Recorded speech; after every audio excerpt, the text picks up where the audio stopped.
clicker, so give me a second. Following Ben's lead here, I'm going to have beer on stage. This is a useful thing. It's towards the end of Friday. You all are probably also wanting to do the same thing, so we'll kind of try and keep this fairly brief. But who am I? So I'm Director of Product of the Working Group. We're a Toronto-based web and mobile development company, but we're really a product studio. We build products for ourselves, we build them for startups, and we build them for large organizations. I've been working in the tech space for years, and as part of my work at TWG, as well as sort of mentoring around the Toronto ecosystem, I meet a lot of startups. And I also meet a lot of people planning and running products at larger organizations. So although this talk is really around startups, it also makes hopefully relevant for anybody who's building a new product with an existing venture. One of the main things I notice is when we talk to early stage startups, they come to events like this, they read the books, they do the accelerators, they do all of these things. They listen to people telling them advice, and then they completely ignore it. And so think of this as a recap session. There have been some great talks today. If you didn't catch Des Trainer's talk, then go and look that one up, because it was fantastic, straight to the point. It's the kind of advice that you all hear all the time, and then you pretend doesn't apply to you. So who are you? I'm talking early stage startups, so I'm not really talking about your on early traction and building up from here. The kinds of people I'm talking to are, my favorite one, you have revenue, no revenue at all, but you've got t-shirts. It's a good start, but I don't think those t-shirts are going to necessarily make your company. The kind of frustrations, this is just really an outline of the kinds of things I'm staggered to continually see and sort of hoping to impress on you. So you have one more feature to build before you really take off. Everybody has that one more feature before launch. Do you actually really need that feature? Again, reference Des's talk there. So I'm going to talk about this in a few different phases. So I want to know what you're building, I want to know why you're building it, and then I want to know how you're actually building your company. And these are usually the questions that I talk to when I sort of, if you sit down for 30 minutes with somebody, you can't get a lot of value in that time, but you can if you have a bit of a structure around this. So I'm hoping that for everybody, this is absolutely fucking obvious. You should be solving a problem. But I would say 50% of people I talk to are not solving problems. They don't have an explicit problem. They have a solution that they're trying to cram into some arbitrary problem. They think that customer development is the process of taking your solution that you dreamt up one night and then trying to find a market to fit it to. This is not the way that you build startups. This is certainly not the way you build successful startups. But it really is a way that you can fritter away a good couple of years of your life before you learn enough to take on your second startup and not fuck this one up.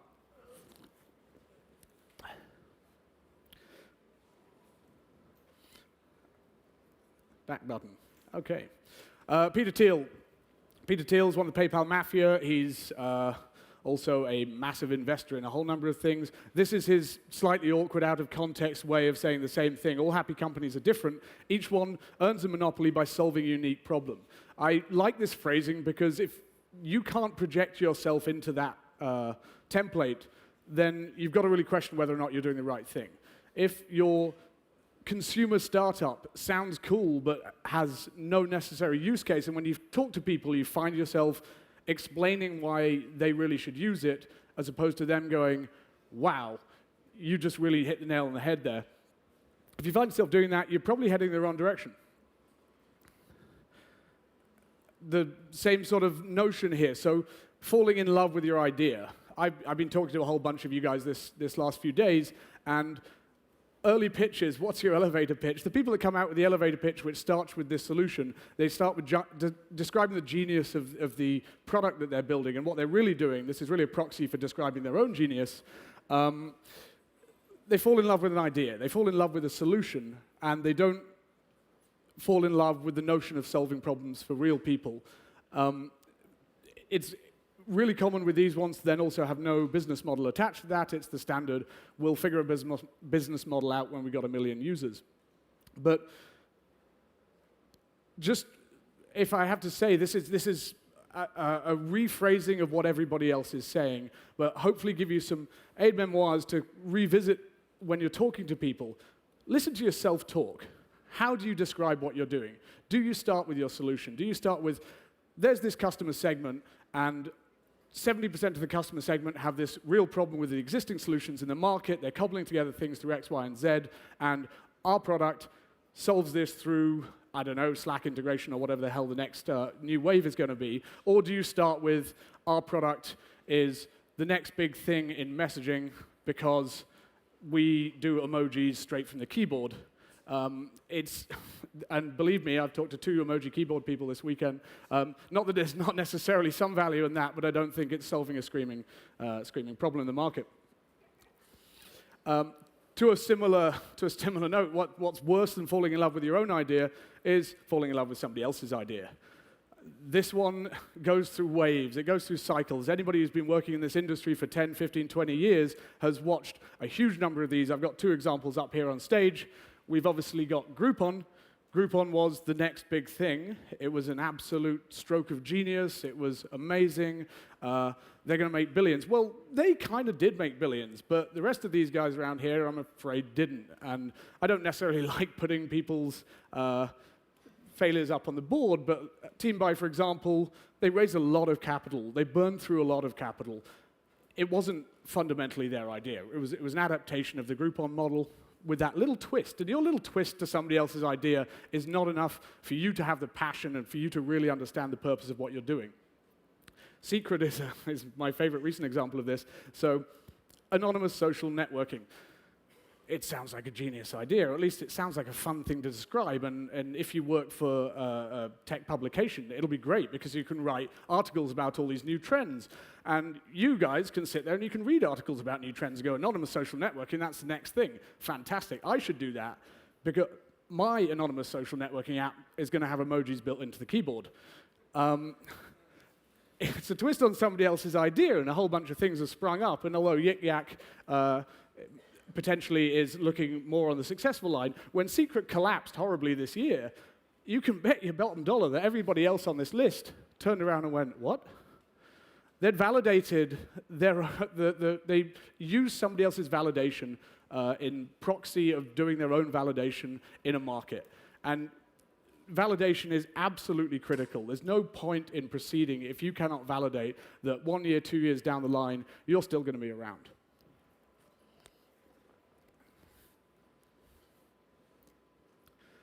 So, advice comes in 2 frames. You get advice from venture capital, and venture capital wants you to build a unicorn. They need their 1,000x returns. So that's what they want you to do.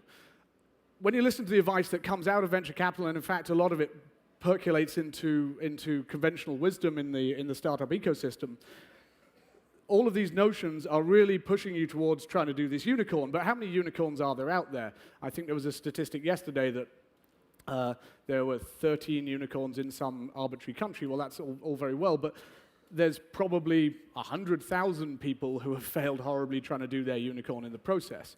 So for the VCs, this is great. You're just a lottery ticket, essentially. And what do you do when your lottery ticket didn't come through? You tear it up, throw it in the bin, and buy another one. It's a fairly low-cost exercise. But you're only going to win the lottery if you can actually buy enough volume. But lottery tickets aren't people. You guys are people. And so if you're following the kind of advice that's hyping you towards building a unicorn, you're essentially, particularly, and I'm going to get pilloried for this by some of my colleagues for discouraging the venture market and our friends in the venture market. But I don't want you to do that. I want you to build a boring startup. There's no shame in building a horse. You can build a good thoroughbred, and that would be a fantastic success.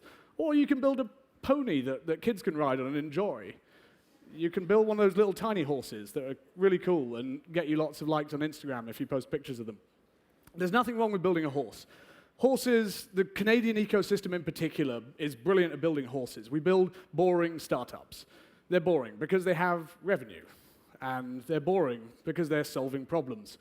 And they're really boring because they work in the enterprise and they print PDFs out at the end of a workflow. And what a crushingly boring thing to do that is. But you can boringly work your way up to a $100 million company doing that. You can work your way up to something that employs 50 people in your city and actually creates real value and real employment. There's nothing wrong with building boring startups. And my take on this is that boring startups are the risk-free versions of startup building. And so if you look at the lean startup model, for example, the lean startup model is around de-risking your startup. It's fundamentally at odds with trying to build a unicorn. Unicorns only come through risk models. They come through things where you're doing a moonshot and hopefully you land and maybe you secret over the other end. Ask yourself if you think Groupon is a success.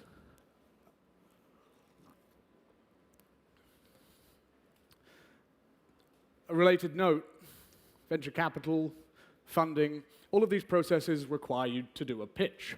And we've seen some pitches here this week, and they've been great. And pitches are really fantastic. They're a fun exercise to do.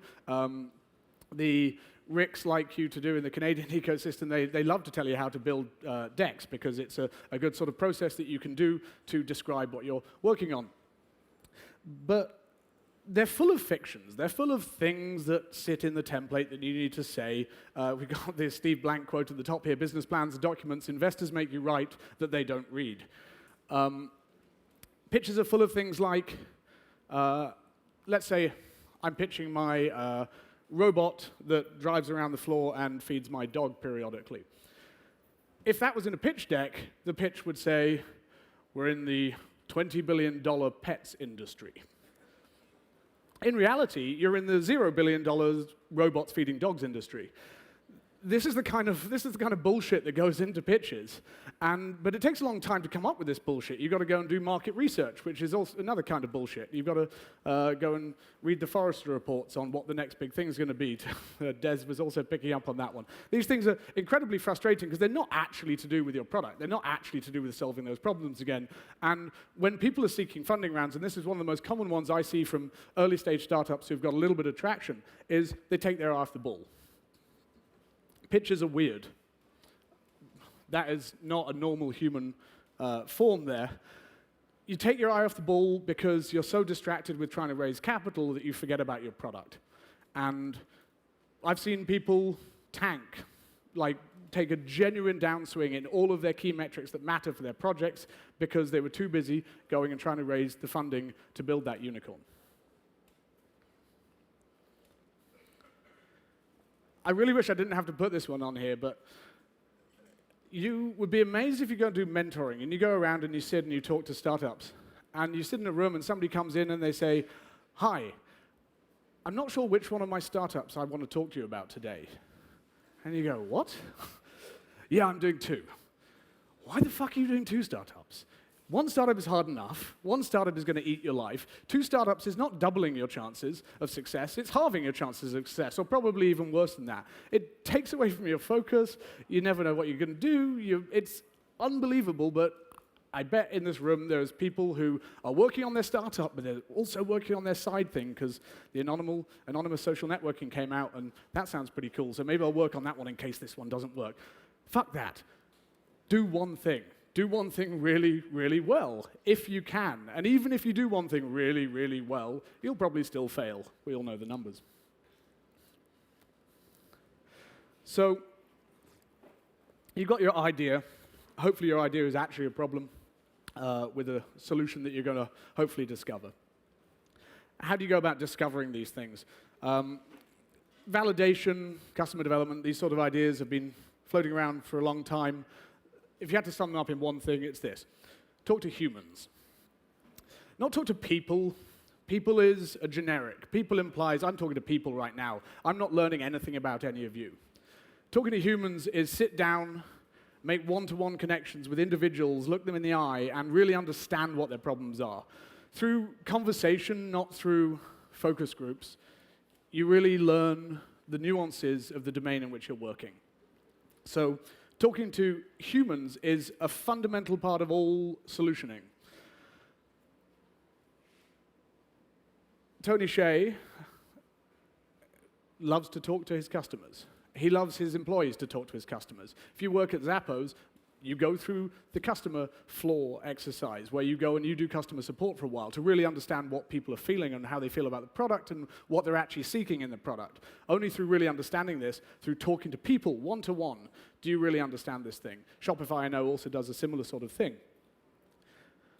it's very easy to do early discussions about what the problem you're solving is, do your initial customer development, and then stop it. That's an absolute terrible idea. Zappos didn't get to where they were by stopping talking to customers once they'd figured out that people want to buy shoes on the internet. That is not the point.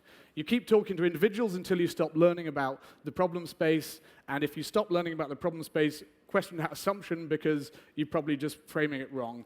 You always have something to learn, and you always have something to learn from your customers. Never listen to your customers. Customers are not product managers. Your mum can't tell you if your startup idea is good or not. And people are fundamentally self-interested. So what you get is you get a wave of information. Certainly once you hit some of that early stage where you've got 100 customers, you've got 200 customers, what you see is you see volumes of advice coming. Oh, we really need this, we really need that. You should build this feature. In fact, it'd be great if you could integrate with this obscure platform that I happen to use because I'm using antiquated workflows. If you actually take customers' advice or users' advice at face value, you'll build an absolutely crappy product. So customer feedback is data. It's data points that you can use to actually formulate product strategy. It's certainly not a list of items that you need to put into a backlog and work against in an order. It's individual snippets that really great product management comes from taking those 20, 50 points of feedback and understanding the commonalities between them and then tweaking what you do to hopefully cover 75% of those 50 people's problems. The other people you can leave by the wayside. It's okay to ignore a fair number of your users. And actually, one of the really common ones when people are wanting to launch their product is they're worried that they're going to burn the market. They're like, I'm going to launch this, but it's not perfect. And people are going to hate it, and then we'll be dead in the water.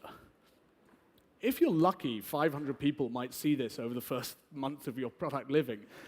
If those 500 people think that you're an absolute idiot, this is not a problem. Frankly, 5,000 people, this is not a problem. If you're going to go and try out actual product tweaks, product A/B testing, all of those kind of good strategies, you need volume. You need to put people through this. So essentially, you need to be comfortable with burning 10,000 people.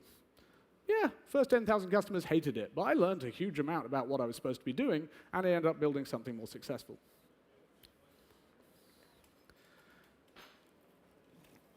This talk's a bit of a rant.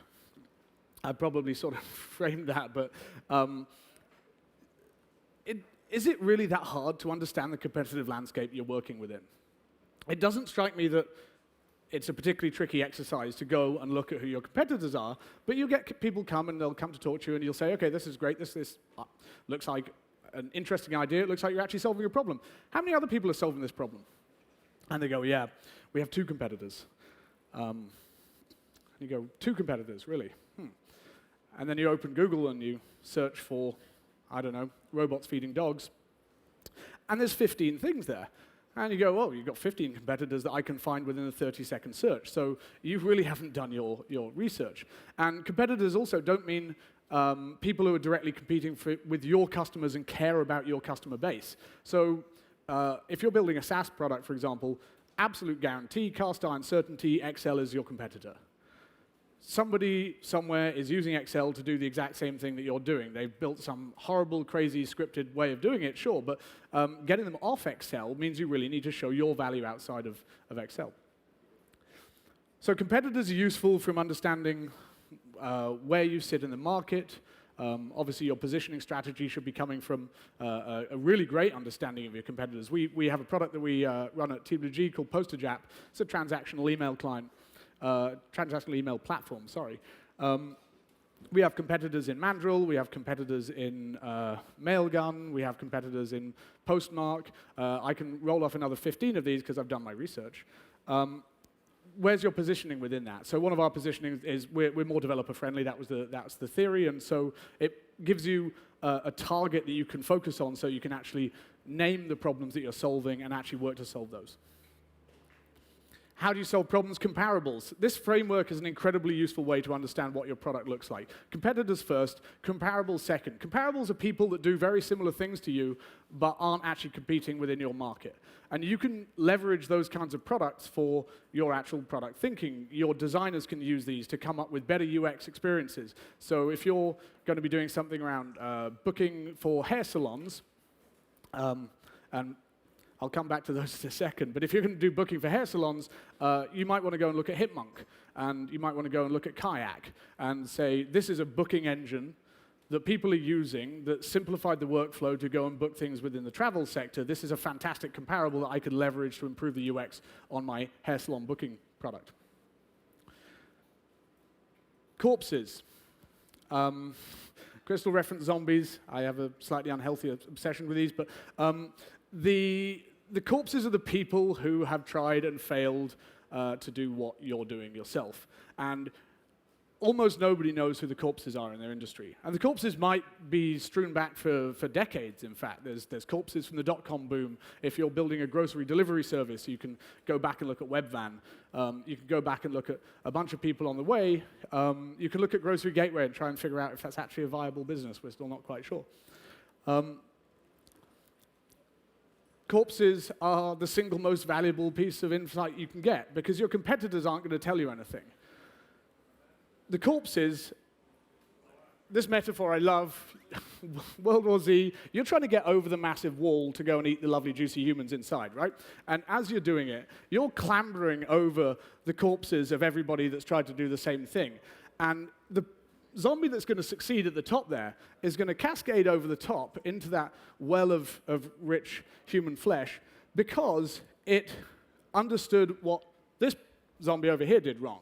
This zombie failed to clamber on the shoulders of this one, and this one failed to clamber on the shoulders of that one. You can leverage the advice of the people that have failed to do what you're doing. And the really great thing about this is when I say talk to the corpses, is you can actually literally phone them up. You can get on a hangout. You can Skype them.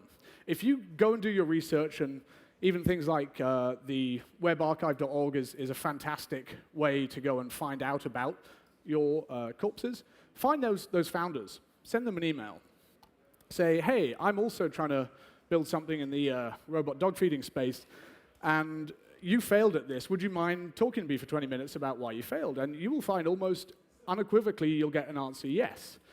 And you can sit down and you can really understand why they failed at what they did. And there's a certain humbleness that comes with that. There's a certain catharsism from voicing why you failed. And the nuggets of wisdom that you can glean from those are fantastic in determining whether or not you're going down those same paths and you're making the same mistake.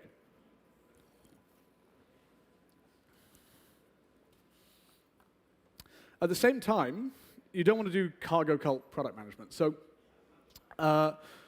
what is a cargo cult? So the Melanesian islanders during the war, they'd been very isolated from civilization in general, and then these planes landed, and they were setting up military outposts on these islands. And along with the planes came all the good things of modern society, like prepackaged food, spam in a can, and beer, and these kinds of things. And the Melanesian islanders were particularly pleased with this cargo, as they called it, that massively spurred on their local economies, if you want to look at it that way, but also provided them with all these richnesses and wealth.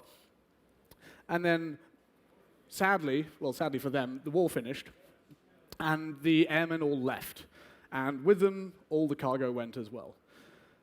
And so what did they do? Well, they looked at the external artifices of what had brought them this material wealth, and they tried to recreate it in a means of spurring it to come back somehow. So this is an actual plane that was built by Melanesian islanders to try and encourage the cargo to return, because they didn't really understand the forces that had brought that to them. They just understood that they gained the material wealth. So there's the obvious example here, which is everybody looks at Apple, and they go, I understand from all of the external signals I see at Apple that this is how you run a business, and then you go and try and execute that. But what you have no insight into is how Apple actually runs their business. You can just see what they project outwardly. In the SaaS space, it's incredibly common to see people frame their product thinking around other people and around other companies that seem to be successful, and they've got beanbags in their offices, so it must be cool. But what they're doing is they're basing their interpretation of these companies on vanity metrics, frankly, because pretty much the only metrics you can ever see externally in an organization are their vanity metrics. So you might be able to go and look at Alexa and see that they get lots of page views. And isn't this fantastic? But that means nothing to their success. Internally, they're just as fucked up as you are, but they're just making it look shinier on the outside. The flip side of this, and I have the note at the top of here, this is an in-joke for myself, basically. This is a screenshot from F-16 Stealth Fighter, a fantastic game that you're all too young to have played. Don't attempt stealth mode. Stealth mode is where you don't tell anybody about what you're doing. You tell them, I'm running a startup, and your mum goes, that's fantastic, dear, and she pictures the unicorn. Stealth mode is the ultimate challenge, because what you're doing by isolating yourself from talking to other people is you're not talking to humans, because you don't want to let the humans know about your brilliant idea, or they're going to steal your idea. But like we just saw, external artifices of what your organization looks to be doing mean nothing to your internal processes. And so stealth mode is useless. If you are out there and visible, then you're not going to be informing your competitors. There's probably a few very small examples around this, and there are certain marketing advantages. So the iPhone did a very good stealth mode execution and had a much more powerful launch because of it. But it is the ultimate challenge. If you're going to take on stealth mode, you've got to be damn certain that that is the only way that you're going to succeed, because frankly, you're literally cutting yourself off from 90% of the value you can be using to grow your business. I like one of Eric Ries's points on this one. He says, if you are worried about somebody stealing your idea, then think about your other ideas. You've probably got 5 or 6. You're an ideas guy, right? So take your second best idea, not the one you're working on. Third best. You're working on 2 startups because you're an idiot. But anyway, take your third best idea and preach it from the rooftops. Go and stand up there at a pulpit. Go and build a social media campaign. Buy Google ads begging people to copy your idea. They will not copy your idea. People copy external artifices of success like Secret and Groupon. They don't copy people's bullshitty ideas because they're not actually solving problems with their ideas anyway. So don't do stealth mode, please. Don't make me sign an NDA to talk to you. I'm giving you free advice. I'm not going to sign a fucking NDA. Okay. So, I mentioned earlier on, we're talking about early stage startups. So, fuck, that's distracting. So I'm going to look over here for a minute. So we're talking about early stage startups. There's all of these conventional wisdoms that I mentioned before. One of these is you need to be data-driven, and I'm probably going to get pilloried by Alistair Kroll out back when I get off stage, but early stage startups should not be data-driven.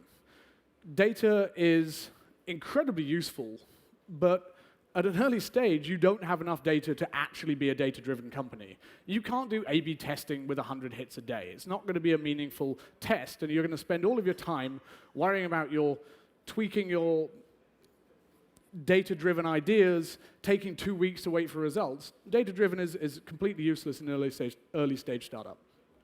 You want to be data-informed. So talking to humans, you're getting anecdata. You're getting small snippets of wisdom that you can use to inform your strategy. Your early product metrics, anecdata, essentially. I mean, they're not actual data. Sure, you made 5 signups that month. That's statistically insignificant, and so don't use that to fundamentally change course. Use it to inform yourself. You may still change course afterwards, but make sure you understand why you're changing course.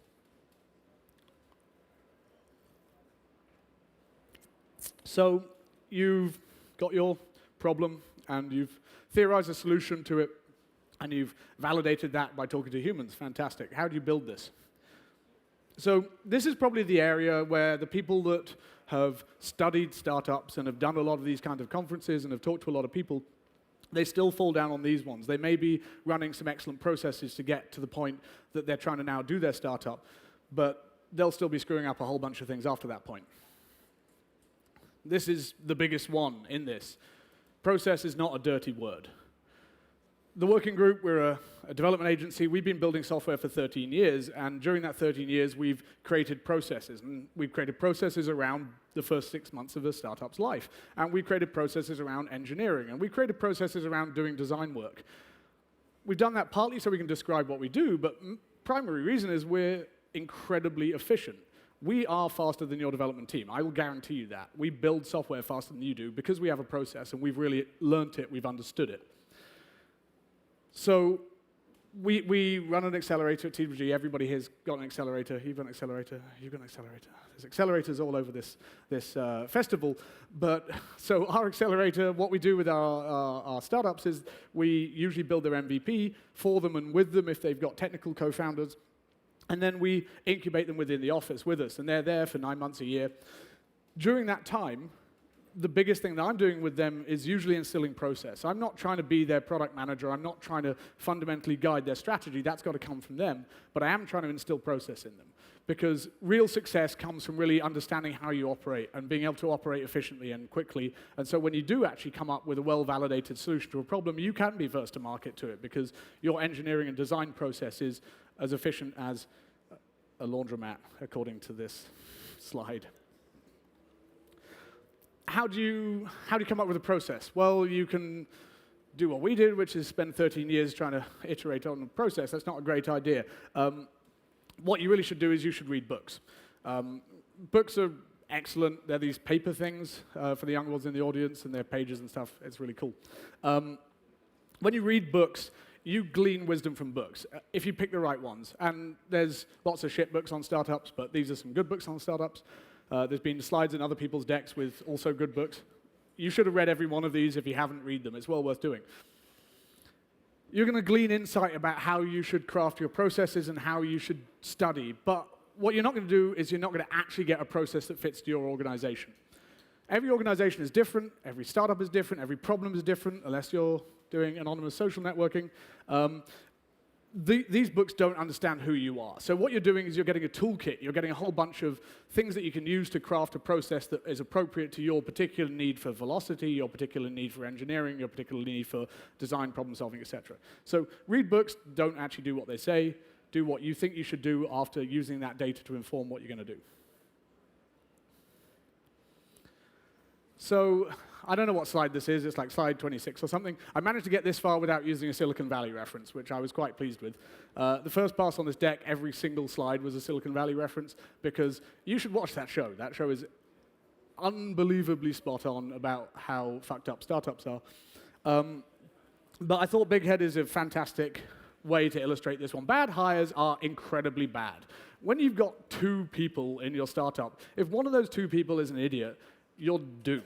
You are completely doomed. If you've got 4 people and one of those people is an idiot, you're still doomed. I mean, that's 25% of your organization is an idiot. That's not a great number. So be incredibly careful about who you hire. Reach out to other people who understand how to hire people and ask them to help you hire. You don't just hire people by posting something on Hacker News, getting a DM on Twitter from somebody who says that they're an awesome hacker, and then you say, well, what do you know? And they go, well, I built something on Cassandra and MongoDB, and it's in Golang, and it's fantastic. And you're like, wow, you are brilliant. Come and join me. And you'd be surprised. That's an actual example. I can't name names in that one, but yes, somebody did exactly that. The resume was, I told you over Twitter that I know how to use Cassandra, MongoDB, and Golang. Not a good way to hire people. So don't make bad hires. There's a couple of other things that startups fuck up frequently in hiring. One is overhiring. This is brilliant. My idea is fantastic. Some very lovely person just gave me $200,000, and I'm going to burn through that in 3 weeks because I can hire 7 people. Isn't it brilliant? Don't do that. Startups are not short on resources for building. Startups are short on time. Money is time. Money buys you runway. The longer, literally calendar time that you take to try and refine your idea, the more likely you are to succeed. There's statistics that point to perseverance as being the key to startup success. So don't try and shorten your time by hiring 7 people because you think you've pegged it. You have not pegged it. You are wrong. In an early stage startup, the one thing that is certain is you are wrong about almost everything. But you'll figure it out and you'll do it right, but only if you take enough time and don't hire big head. The other major hiring one I wanted to point on is it's kind of related to the pitch deck thing. People don't hire product. Canadian startups in particular don't hire product managers. I'm a product manager. I see value in product managers, obviously, because of that. But if you go and look at Valley startups, they do actually hire product. It's one of the earlier hires that you're going to get. Canadian startups do design and engineering hires for the first 6 to 8, 10, 12 hires. And then maybe they think about hiring a product manager as their 15th hire. Well, what is a product manager? It's a bit of a crappy analogy, this one, but they've been called your mini CEO. Well, what that really means is the person you delegate all the shit that you should be doing when you're going and writing your pitch deck. And so hiring product earlier, hire product in your first 5 people. That way, when you do get distracted and pulled away and go and spend 3 days at Startupfest, somebody is actually making sure your company's running, somebody's keeping an eye on those actual key metrics, and somebody's making decisions and helping your team build the right thing. I've already kind of touched on this. Don't use bleeding edge technology for its own sake. If you're going to do it, really understand why you're going to use it. We're an engineering firm. We know why we use things if we do.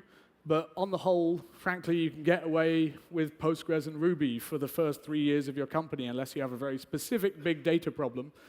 And if you have an actual sort of viable market big data issue that has validated customers and you're making money, come talk to us, please. This is the same sort of notion, but so Donald Knuth, for those who don't know, he's a preeminent computer science gentleman, basically. He wrote the book literally on software development. So premature optimization is the root of all evil. It's a lovely notion. Premature optimization isn't just about building too much scale in your hardware stack. It's also about doing A/B testing when you don't have enough data. Trying to micromanage the small things when you've got all this low-hanging fruit that you're ignoring is fundamentally a bad idea. I'm running fairly short of time, but I'm gonna hit a couple more slides. This one, fail fast. Fuck this. Okay, so I've talked about VCs, and VCs give you shitty advice that means that they can rip you up as a lottery ticket and then hope that the next person's going to make them the 1,000x revenue that they need. Fail fast comes from that. Fail fast is saying, hey, go and do crazy fucking things that will guarantee you failure, but 1 in 1,000 of you will make me loads of money. Fail fast is a VC myth that's been perpetuated to try and encourage you to fuck up so that they can make loads of money and 999 of you can go back to your day jobs. So don't fail fast. Learn. Learn fast, sure. Invalidate ideas quickly, absolutely. Don't use failure as a target. This is a fundamentally idiotic thing to try and say and do. Do not do it. So, conclusions. If I had to summarize all of this, this is the do's and the don'ts of the things that I've just been talking about. Solve real problems by talking to humans and then focusing on how to actually do it. Don't do 2 startups. Don't mimic other people's ideas. Don't then skip the validation because you've mimicked their potentially stupid ideas. And don't, at the end of the day, mistake ideas for products. Solutions are what you're actually trying to build here. Thank you.